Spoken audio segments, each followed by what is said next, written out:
कला आखिर बनती कैसे है? क्या ये एक सोचा समझा प्लान है जिसे धीरे धीरे बहुत ध्यान से बनाया जाता है, या फिर ये बस प्रेरणा की एक बिजली है जो अचानक से कौंध जाती है? आज हम एक महान कवि के नजरिए से रचनात्मकता के इसी बड़े सवाल को समझने की कोशिश करेंगे।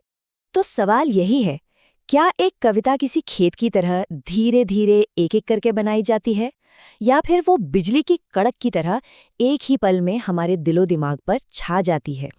और इसी गुत्थी को सुलझाने के लिए हम एक ही कवि की दो बिल्कुल अलग अलग कविताओं का सहारा लेंगे।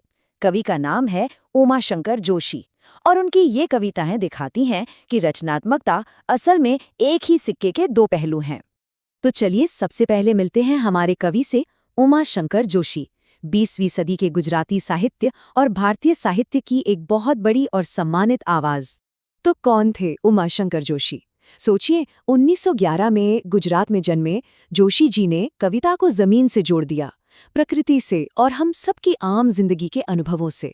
वो छोटे की बढ़ाई में विश्वास रखते थे, मतलब वो रोजमर्रा की साधारण चीजों में भी एक असाधारण सुंदरता खोज लेते थे। और सिर्फ इतना ही नहीं, वो भारत के स्वतंत्रता संग्राम में भी बहुत सक्रिय थे, जिसके लिए उन्हें जेल भी जाना पड़ा।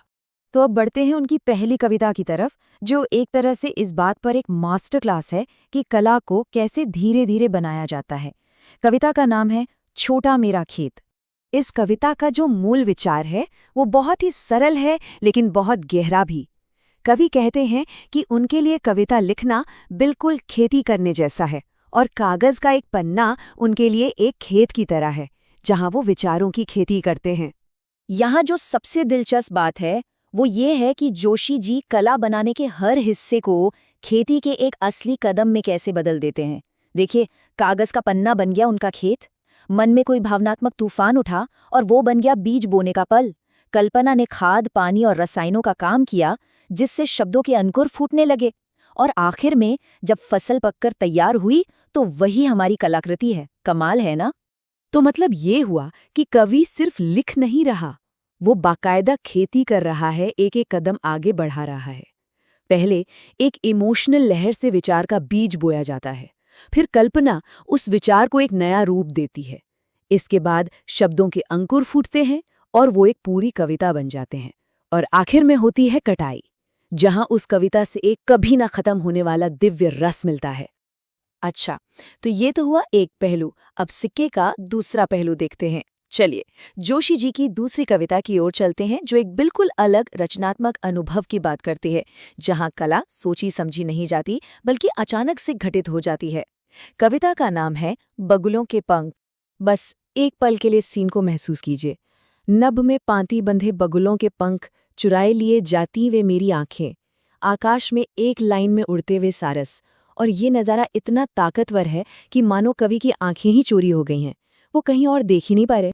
और ये लिटरेरी टेक्निक का एक बेहतरीन उदाहरण है, जिसे कहते हैं दृश्य बिंब। मतलब शब्दों का ऐसा जादू जिससे पढ़ने वाले के दिमाग में एक जीती जागती तस्वीर बन जाए, ऐसा लगे मानो सब कुछ अपनी ही आंखों के सामने हो रहा है। कवि यहाँ शब्दों से एक पेंटिंग बना रहे हैं। सोचिए, आसमान कजरारे बादलों यानी काजल जैसे काले बादलों से ढका है, और उस अंधेरे के बीच सारसों की सतेज श्वेत काया, मतलब चमकती हुई सफेद देह तैर रही है। ये जो कॉन्ट्रास्ट है, ये इतना असरदार है कि कवि पूरी तरह से हिप्नोटाइज हो जाता है, उस नज़ारे की माया में बंध जाता है। तो अब इन दोनों कविताओं को एक साथ रख कर देखते हैं। एक तरफ है धीरे धीरे तराशा गया शिल्प, और दूसरी तरफ है प्रेरणा का एक जादुई पल। कला की हमेशा जिंदा रहने वाली शक्ति के बारे में ये हमें क्या बताते हैं? ये स्लाइड छोटा मेरा खेत कविता से मिली सबसे बड़ी सीख को सामने रखती है। देखिए, एक किसान की फसल की एक सीमा होती है, वो काटी जाती है, इस्तेमाल होती है और फिर खत्म हो जाती है।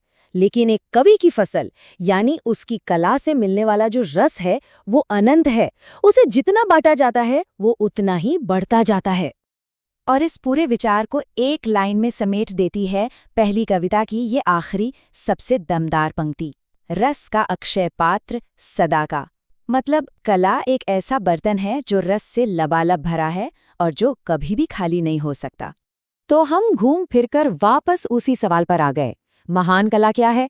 धैर्य से किया गया काम या प्रेरणा का एक चमत्कारी पल?